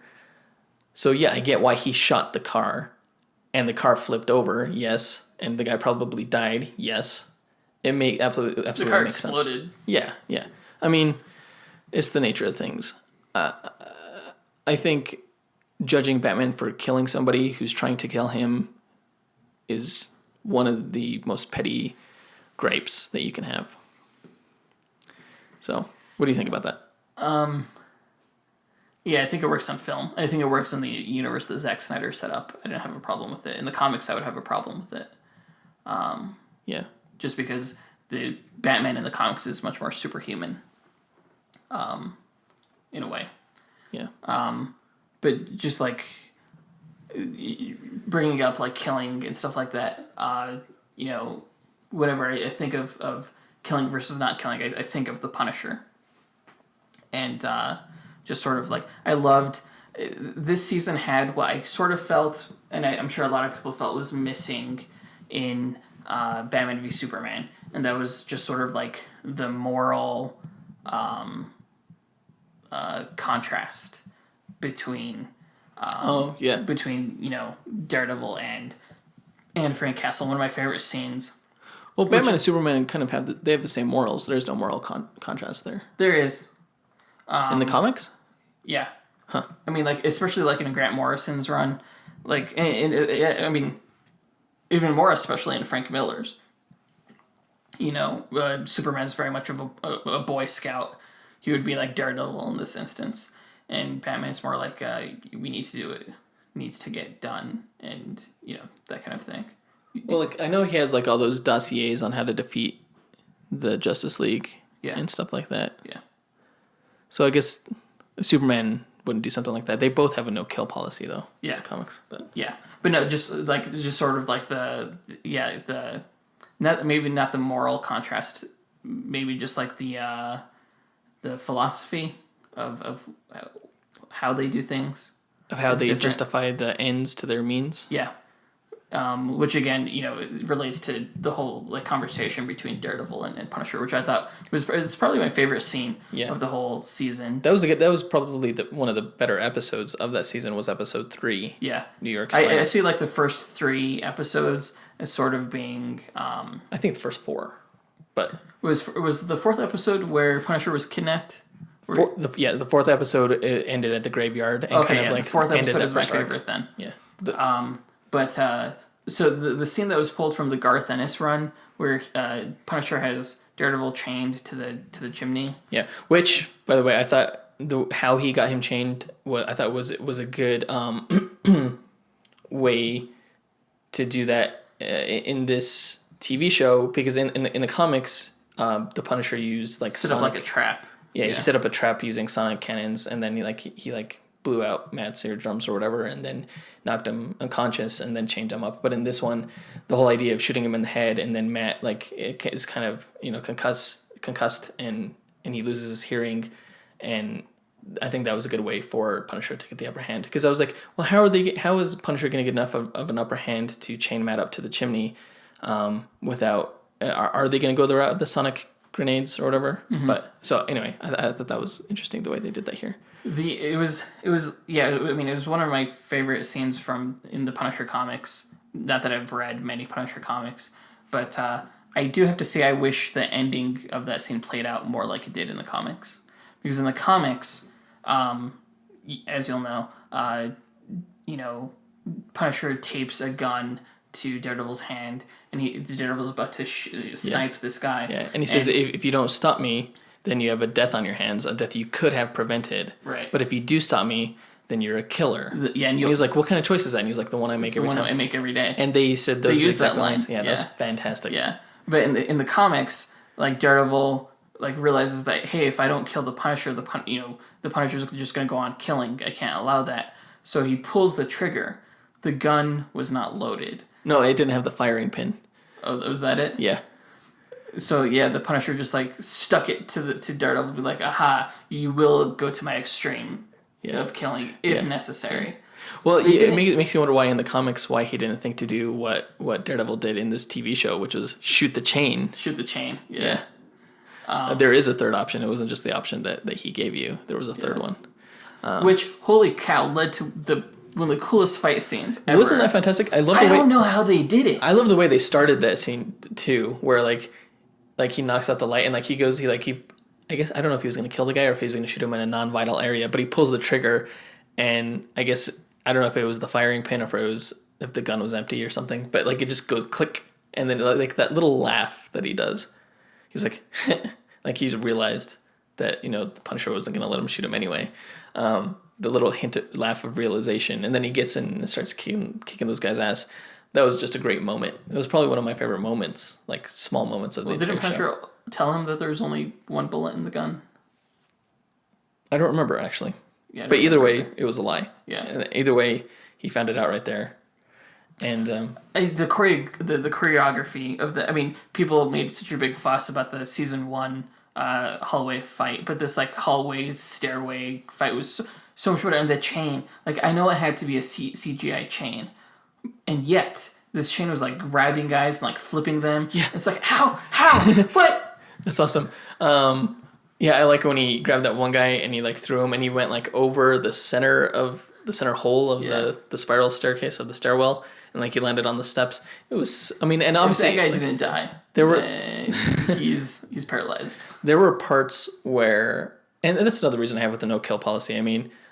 How much control does Batman really have where he can control whether a guy is concussed and goes into a coma or paralyzed and not dead. Oh, Batman is that skilled. No, I don't think anybody is. Batman is. Like, because I read, I think it was on a Cracked article, like that whole thing of like people knocking people in the head to knock them out.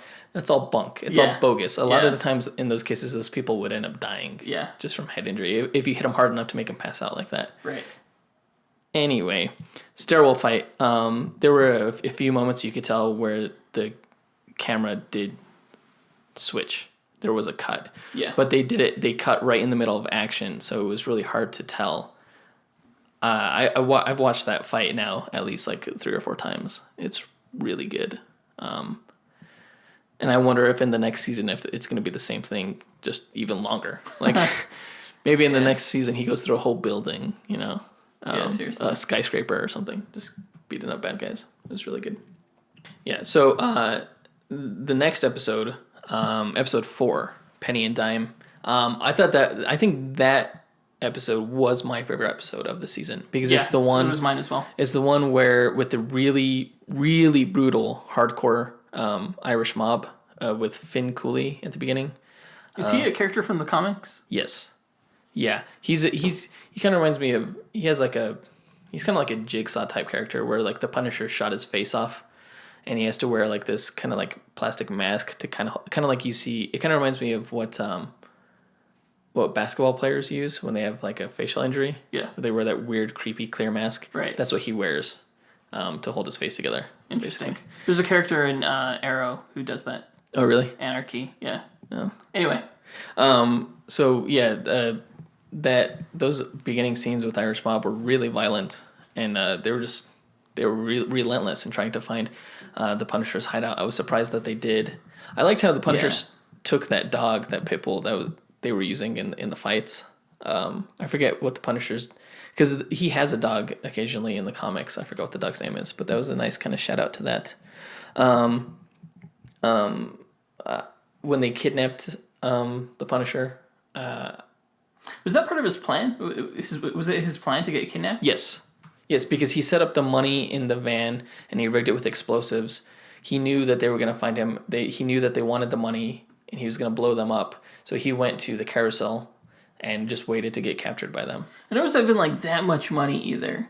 It was like, $1 million, $2 million? Yeah, it was like that. It was like, dude, you are like really upset over $1 million. Well, which of us would not be upset over $1 million?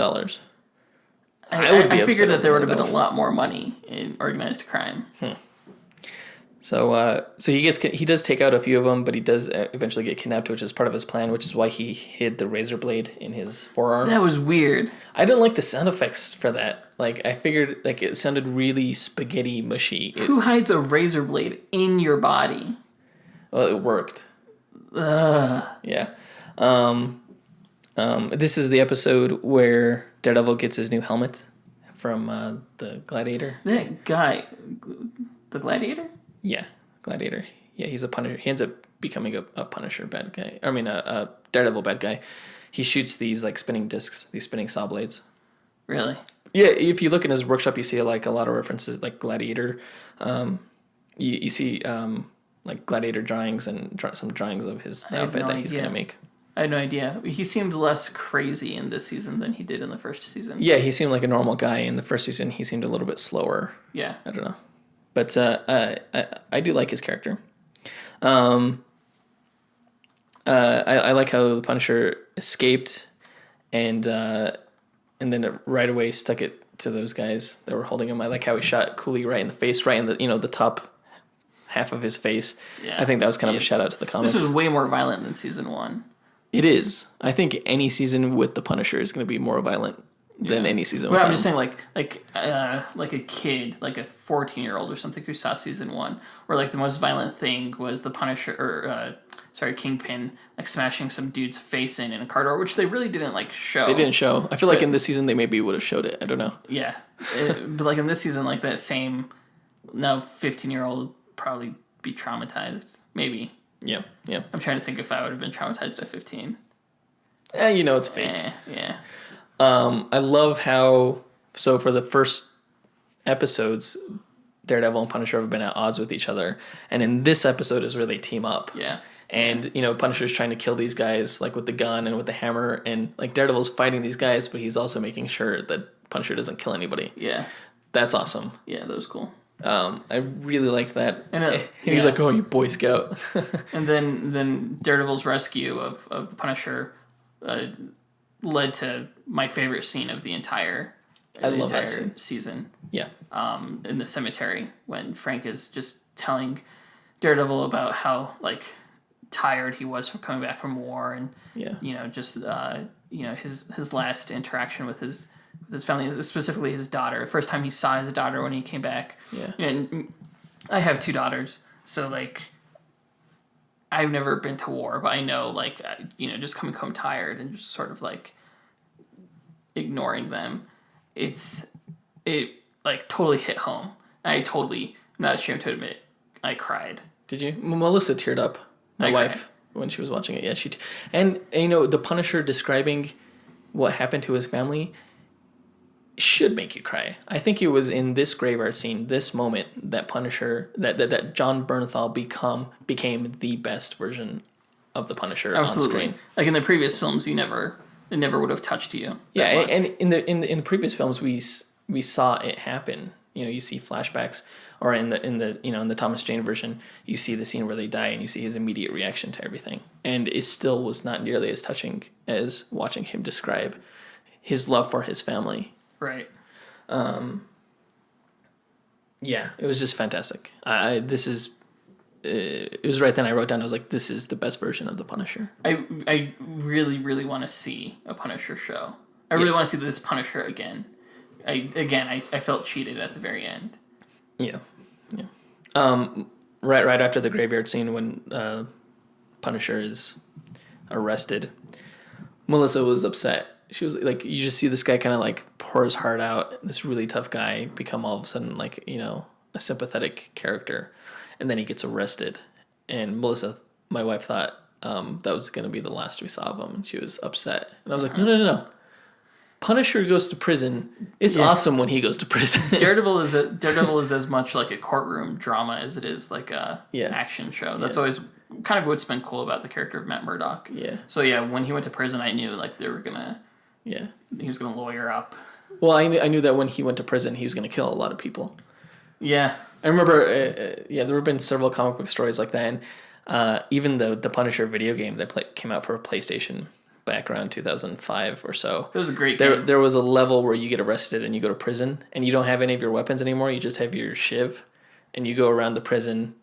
There's a prison riot and you're killing people walking through the prison and everything. It was an awesome level in that game too. I really like it. Yeah, the police definitely don't want a guy like Frank Castle in prison. No, because that's where he almost wants to be. Right. Yeah, he even said, because they even said, and you'll go to prison with a lot of criminals or something, and he was like, great. Sounds great. And he's like, no, it's not great. It was sort of like Rorschach's line in Watchmen, where he's like, you think I'm trapped in here with all of you, you're trapped in here with all of me. Yeah. So it's interesting. We have Batman vs Superman, Daredevil Season 2, and Civil War all coming out within months of each other. They all deal with themes of superheroes fighting, disagreeing. And it also touches, they all three touch about the consequences of vigilantism. And hopefully not too many people think that they're copying each other, but I think it's interesting that they're all coming out at this time. Yeah. All those themes, the similar themes. Like the verses, just sort of. Yeah, because we have that cop, and he's talking to Daredevil about like how his vigilantism is affecting him and the society, and how the criminal justice system is working nowadays, and things like that. Yeah. So, at the end of that episode, of episode 4, we see Matt Murdock and Karen Page kiss for the first time. I was wondering if that was a throwback to the 2003 movie scene where they kiss in the rain, because it was raining at the time. I almost expected like all of a sudden like you just see like an image of the radar sense with all the rain droplets bouncing off of her. When it rains, there's like a ceiling over the whole city. Yeah, I was like, oh, thank God they didn't do that. So. All right, so the next episode is where we first meet Elektra. Well, actually, we meet the Elektra at the end of this episode, but we see her more in this next episode. What did you think of Elektra? I thought they did a good job of contrasting her and Karen Page. Like, Elektra was like the fun girl. Like, Karen Page is like the girl that you marry. She's nice. I feel like and Elektra was like the exciting, fun girl, the one that really excites you. Yeah. And she kind of turned out to be, a jerk. I felt like the Karen Page romance in this season was a little forced. I didn't really buy it. Well, it didn't last very long, did it? They went on like one date. Yeah. And yeah, it was. Although I was disappointed when like they kind of like broke up or whatever. They weren't really an item, but they kind of like he even told her, he was like, maybe you shouldn't be with me. And she was like, fine. And then she walked away. It was at that point where it was like, come on, Matt, you're throwing your family away. Yeah. Forget about this whole hand thing. Come back to it later. Be a good dude. Seriously, it's like it's the case of the century, and he's just like, eh. Yeah.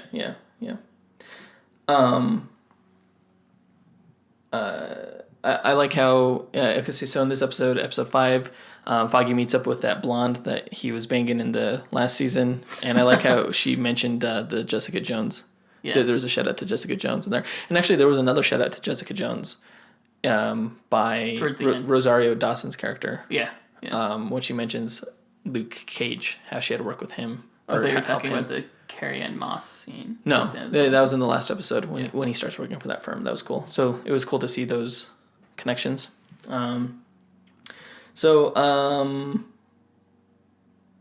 This episode was okay. It got better toward the end when they break into that. We have the flashback where they break into the house, and then it turns out that it was Matt's father's killer's house, and she wants him to kill him. That was super interesting. Yeah. And I guess it turns out in the end there's kind of a twist where it turns out that Elektra was trying to influence Matt to break his moral code. Where it's revealed she was working on behalf of Stick. To try to bring Matt back into the war between the Chaste and the Hand. The Chaste, that's what I was thinking of. I couldn't remember the name. Yeah. So, yeah, that was. I thought that was a pretty good scene actually when they broke into the house, and then it ended, of course, with him going back to her apartment and them fighting those Yakuza members. Or I guess it was Yakuza. Yeah, they were Yakuza. We didn't see the hand until the episode where they find the big hole. Yeah. And then the hand ninjas come out and you can't hear them. That was fantastic. I loved that scene. That was cool. Was that the next episode? So are the hand ninjas dead? It depends. I don't... Are they like zombie ninjas? Because that's badass. I think...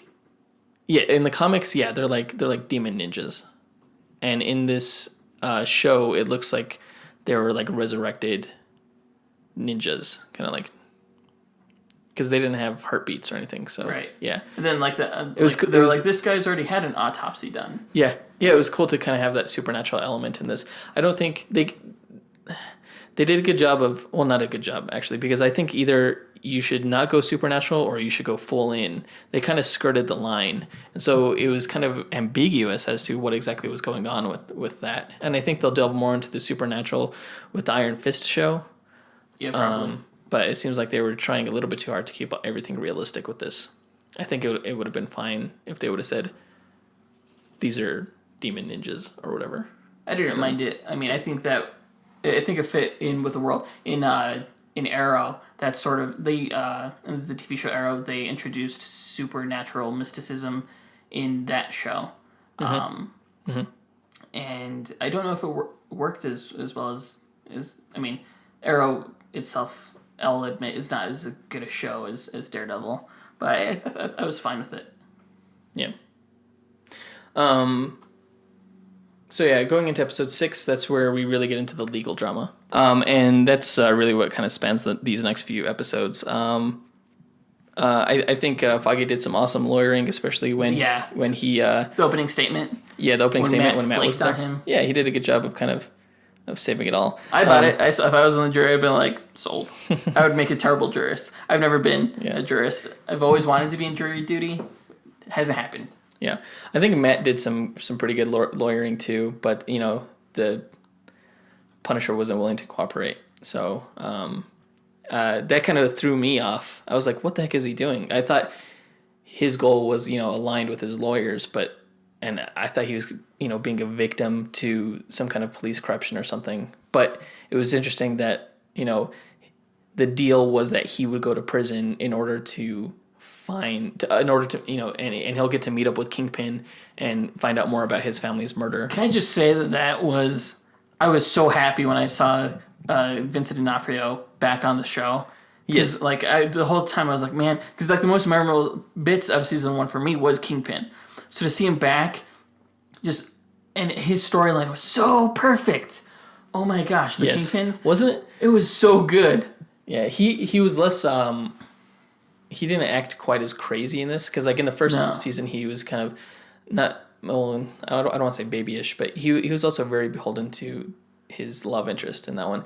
In this one, he was a little bit more independent. He was much more the Kingpin that I knew, the way he was manipulating events. Yeah. While locked up still. Totally. They write him so well. They do. In a way that's I don't know. It's I've always kind of seen the Kingpin and Lex Luthor being pretty similar characters. And that they're both bald businessmen. Lex Luthor is probably smarter. He's more of a scientist. But I have to say, Vincent D'Onofrio's Kingpin is at the same level as Heath Ledger's Joker for me. He's just so good. Yeah.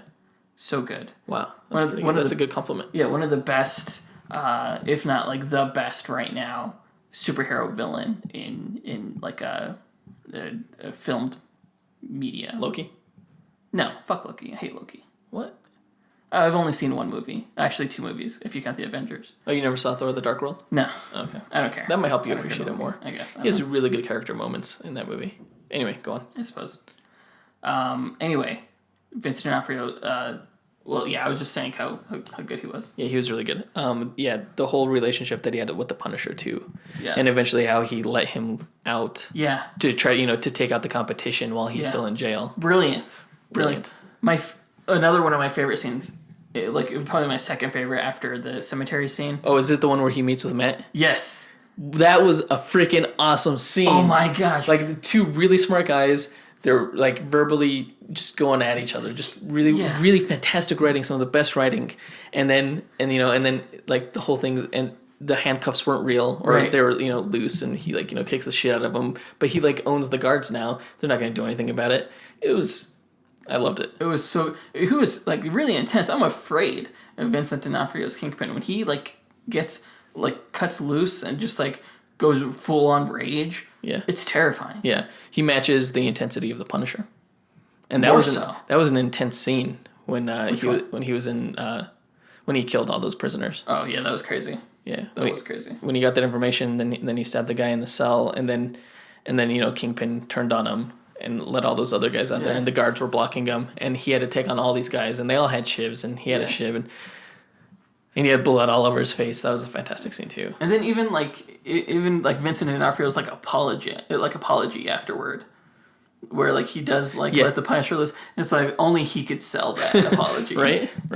Well, yeah, he kind of atoned for it by letting him free. But it was still for selfish gain and everything. Exactly. So it was good. Yeah. So episode that happens around episode 9. That episode was rivaled, the early episodes of this season. There was there's slight slag, even though the courtroom drama stuff is interesting. We also touch on the Elektra hand stuff. That stuff slightly starts to bog down the story. But then it ramps up again with that episode with the Kingpin and with the Punisher in prison. Yeah, totally. I loved that a lot. So. After Punisher gets out of prison, Matt starts learning about there's kind of this conspiracy around. There's more to Punisher's family dying than we thought, and this whole conspiracy I thought maybe was unnecessary. They didn't need to make a huge conspiracy around Punisher's family's murder because it's almost as simple as that. But so we see, Detective Reyes. She She gets killed. That part surprised me. But I guess they're all being killed by the blacksmith. Who, as we find out in the last episode, turns out to be the commanding officer that testified. It was a character witness for Frank Castle. Yeah, I knew that guy's Clancy Brown. He does the voice of Lex Luthor. I knew that once they put him on the show, there's going to be more to him. Isn't he in Suicide Squad? I don't think so. Isn't he the guy that says they're bad guys when he's talking with... No, that's not. Oh. That's not Clancy Brown. He's in Flash. He plays General Eiling. He's the guy who becomes Captain Atom. Or no. Yeah, he's in Captain Atom. He's the guy who made Nathaniel Atom Captain Atom. Yeah, that's right. And he later becomes the Shaggy Man and then the General. That's right. Yeah, the bad guy. So he plays that guy in the Oh, that's good casting for that guy. It is good casting. Oh. But okay, so back to Punisher. He plays a character from the comics too. What was his character's name? Let me look that up real quick. His name was the Blacksmiths, Adam Gow. Oh, Ray Schoonover was his name. He was a character in the comics too. He was a guy who, during the Vietnam War, started running drugs to raise money for like anti-communist efforts and stuff like that. So I thought it was kind of convoluted to introduce his story. And he's again a military figure who's also a drug runner, like in the comics. But to have him kind of like be behind the whole Frank Castle family murder thing was kind of more of a coincidence than I think that the quality of writing should have allowed. I do agree that it was kind of unnecessary. I kind of like the idea of the Punisher's birth like not being orchestrated. Really, yeah. It's just sort of they use the line. I think they use the line in this show. It's just like, you're one bad day away from being me. Yeah. Which is basically a line from the Joker that he says to Batman. What? Yeah, in The Killing Joke. Oh, really? Yeah. But yeah, it seemed like a stretch that the whole thing was orchestrated. I think it was it's a novel concept to have someone kind of kill their mentor figure, which is what the Punisher did. It turned out to be, he had like these feet of clay and he ended up having to die for it. But yeah, that pretty much rounded out the Punisher storyline. Yeah. It really ended it. Yeah. Yeah. Which I guess that's what rounding out means. So going back to the Elektra storyline, let's see. So we meet the Hand. She gets attacked by the acid they have acid, right. acid laced, acid lined edges. So I thought that was cool. Added some more of that mysticism, kind of that poison effect. I thought Stick was great in this episode. It was interesting learning how he was the one that raised her. That was kind of a different take on Elektra's origin, because I guess her ambassador father adopted her, I guess. Yeah, I was really confused by all that. So she's Black Sky. She's like this ultimate weapon. Okay. So there's not just one Black Sky, because we saw in the first season there was another Black Sky in that shipping container. And I had totally forgotten about that until they mentioned it again. I was like, Black Sky, why does that sound familiar? Yeah, and Stick came to New York wanting Daredevil to kill that kid. Daredevil wouldn't do it. Stick ended up killing the kid. So it looks like the Hand want the Black Sky because those Black Sky figures will end up leading the Hand. And so the Chase tries to kill the Black Sky members because they don't want them leading the Hand. But Stick decided to let Elektra live. He thought maybe he could change her like a nature versus nurture type thing, where he could like nurture her into joining his side, and they could use her. And so it seems like the other members of the Hand didn't like that. They try to kill her. Stick defends her, ends up killing that other Hand chased member guy. Am I saying this right? So and then has her adopted out to the ambassador, and then we all know where the story goes from there. So there was a slight tweak to the origin. It kind of reminded me of. Did you ever see the Elektra movie? Yeah, it was the same thing. Like these special figures that and the Hand wanted, except they didn't call her the Black Sky. They called her the Treasure, which is a horrible name. Black Sky is a much better name for like this mysterious character than the Treasure. So yeah, at the end of the Elektra storyline, we find out that she is one of the Black Sky people that will lead the Hand, and so they try to recruit her, and she kind of has this struggle, and I guess that's why they explain why she has this like kind of murderous side. She can't help but murder; it's part of who she is. I'm glad they made her an assassin. For a while, I thought that she wasn't gonna be an assassin. Then they gave her this huge, like the big in the reveal when it turns out she works for Stick. It turns out she's this badass assassin. Yeah, I like Elodie Young. Elodie Young looks exactly straight out of the Greg Horn artwork. I guess she handled the choreography okay and everything. I think she did pretty well. She had really a good body, a good physical ninja body. She was kind of weak in some scenes. Like there were some scenes where like she would like throw people. I'm like, No, I mean like on the train station when it's kind of not fair that Matt goes into battle wearing all this armor and she wears nothing, and she's like are exposed and she's getting like hurt and he's fine. He's like, "Are you ready for more?" And she's like, yeah. I like how she got her size from the Hand Ninja. I thought that was pretty cool. Although she was an assassin. Was it the Hand? Yeah, it was one of the Hand Ninjas. He was in Japanese though. Huh? No, she got her size at the airport from the guy who tried to kill her, buy her a drink.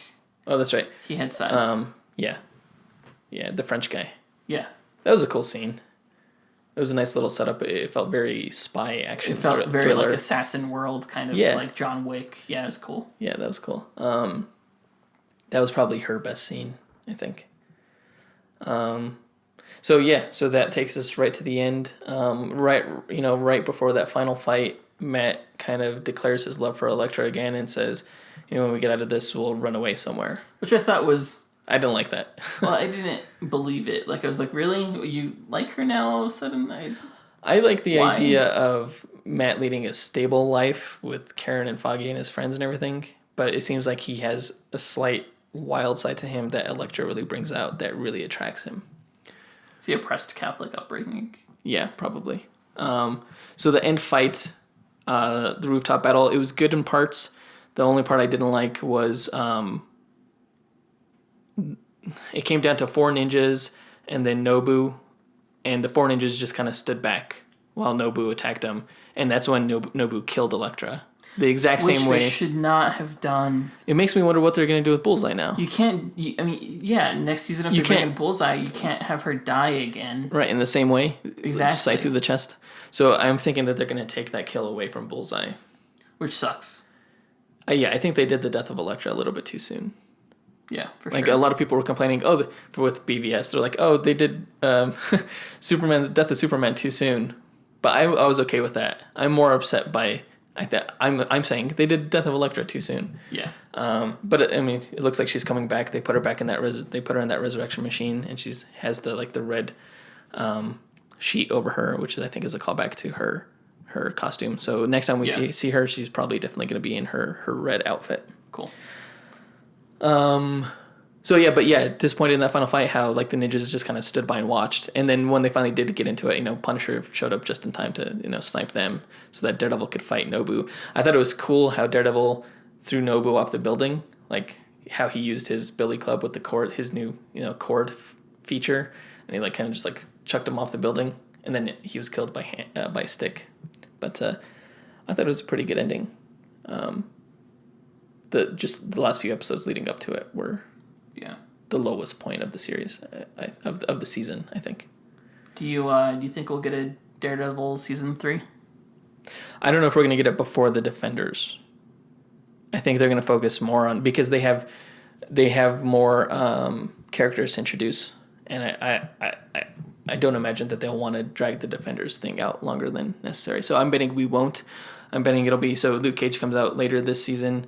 I'm betting we're going to get Iron Fist in place of Daredevil Season 3 in the spring, and then Defenders end of next year, I'm betting.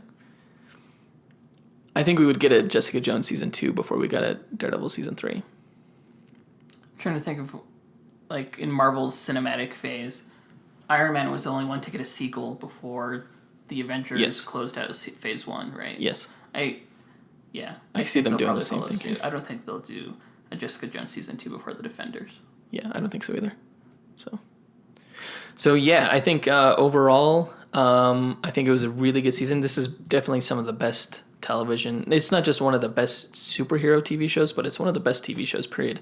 I rank Daredevil right up there with like Breaking Bad and like Dexter and these other fantastic shows that I've seen. So good job, Marvel. I don't think it was quite as good as season one. Season one was almost perfect. I think that was some of the best work that they ever put out there. So I would give season 1 of Daredevil 5 stars. I give this one right below it, though. I give Daredevil season 2 4.5 stars. And I'm not going to use the Infinity Gems anymore because it's just confusing to me and to say and everything. Yeah, I'll give it the same score. 4.5. Yeah. Yeah. We gave Deadpool 4 stars. In the last podcast, we gave BVS, I think it was also 4 stars, but we've kind of we've started making these like badges with our ratings, and we kind of realized that BVS shouldn't be rated as highly as Deadpool. Yeah, and I think just to save face there, you said I would give this 3.5, but since we don't do halves, I'm going with 4. I'm rounding up. Yeah. So 3.5 is where we stand with Batman vs Superman. Yeah. And I think Daredevil is deserving of a 4.5. Yeah, absolutely. Some of the best stuff out there. For sure. I think that does it. For this, yeah. For this review. It's different reviewing a TV show as opposed to a movie. It is. Yeah. There's a lot more you have to talk about, but I'm not sure how many more television reviews will go this in depth, because like all the other, like the Arrowverse shows, I may just lump into one because they all end at the same time, and then they're all tied in together. Yeah. Well, those type of shows are different. Like Agents of S.H.I.E.L.D., they're very episodic. These Netflix shows have arcs that run. It is really like a 13-hour movie. Exactly. Which again, like just going back to what I said last podcast and earlier in this podcast, and this show definitely makes me wish that all superhero movies were TV shows. Yeah. Yeah, and these Netflix shows are much more relevant, I think, than your DC shows because they're part of the same universe as the movies. So I think it's important to review them. Well, I mean, it's a multiverse. Whatever. Okay.